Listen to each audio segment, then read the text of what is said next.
I had a professor in sociology sa engineering.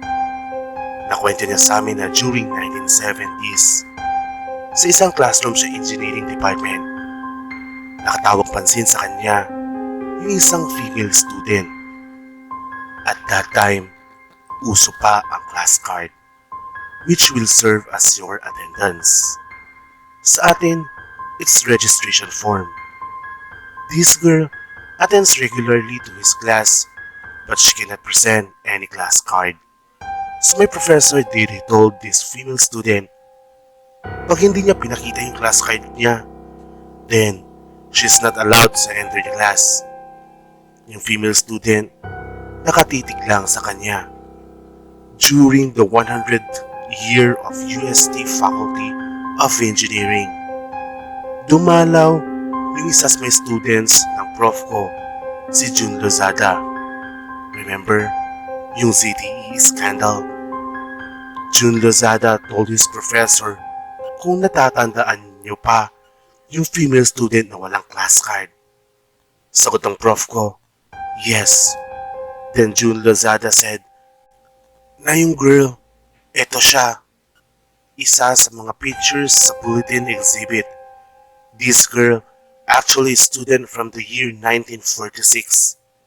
So ayun, nagulat yung prof ko na yung girl sa picture, yun yung student niya noong 1970s. This female student from 1946 attend his classes in the year 1970s. Second story, Kabaong. I remembered a few years ago, nung active pa ako sa mga karera. We just finished setting up the engine for my AE86 and we had to break it in 2 days bago mag-race. I was staying in Antipolo that time. So mga 10 PM na namin natapos yung sasakyan. And we decided na mag-convoy at itakbo ng mga 500 km per hour.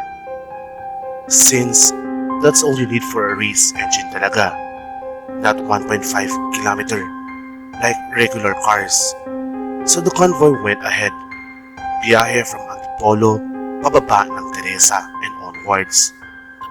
2 cars kami bale.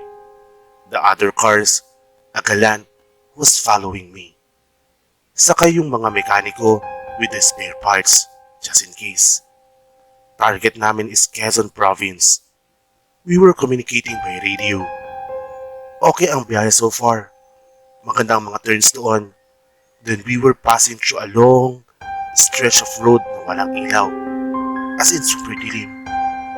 On my left side was parang a small hill yata. And on the right, nothing but palayan. Di ko alam kung bakit walang street lights doon. May mga poste naman so biyahe pa rin kami.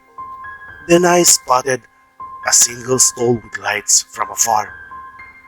Parang sari-sari store. So I radioed my mechanics. Gutom na ba kayo? Pahinga muna tayo doon sa tindahan. So sila naman, load din. As we approached that store, biglang taas ng balahibo ko. Nung malapit na talaga, nagtaka ko dahil yung sign na may ilaw, walang nakasulat. Nung nasa tabi na namin, we realized na hindi pala store yun, kundi nagbebenta ng kabaong. It was around 2 AM. Ayun, nasubukan ng gusto yung kotse ko. Sa Peratsada, radio agad yung mekaniko ko. Chief, pagkain ang kailangan natin, hindi kabaong. So I knew they saw it din. We were joking about it, pero grabe talagang kaba ko. On the way back, we passed by the same road. By then, it was early morning na. Imagine yung kaba ko when I passed through the whole stretch of road, but never saw the store. I radio back and asked them, nakita nyo ba yung tindahan ng kabaong? And they told me, hindi namin nakita. Inaabangan nga namin eh, pero wala, sagot nila. I don't know what happened that night, but it stuck to me like crazy glue ever since. Kakatakot. Amoy pa namin yung parang bulaklak ng patay as we approached that store. Sarap daw ng simoy ng hangin. Ni-radio sa akin. Sabay biglang, Bakit amoy kalachuchi? Last story, prosesyon. Si Aling Linda ay isa naming kapitbahay sa Samar. Mahilig siyang magsimba ng madaling araw since kapanahunan ng prosesyon noon. Alas 4 ng madaling araw ang simula ng Mass. Tumunog ang alarm clock at napabalikwas siya sa kanyang kinahihigaan para tumayo. Hindi niya napansin ang orasan. Pagkatapos niya magbihis at magayos, dagli-dagli siyang lumabas ng bahay. Baka kako, mahuli na siya sa pagsimba at wala na siyang mauupuan. Sa hindi kalayuang dalawang kanto, nakita niyang may mga taong nagpro-prosesyon at may mga dala itong kandila. Sabi na mahuli ako sa pagsimba. Binilisan niya ang kanyang paghakbang para makasabay sa prosesyon. Subalit, bang papalapit siya ng papalapit, ay unti-unti namang naninigas ang kanyang mga paa at napatigil siya. Ngunit ang ipinagtataka niya, bakit lahat ng nasa prosesyon ay itim ang kasuotan at nakasuot din ng belong itim sa ulo. Pati mga kandila nitong mga hawak ay itim din. Kinilabutan siya at doon niya tinignan ang orasan. Alas 3 in punto ng madaling araw.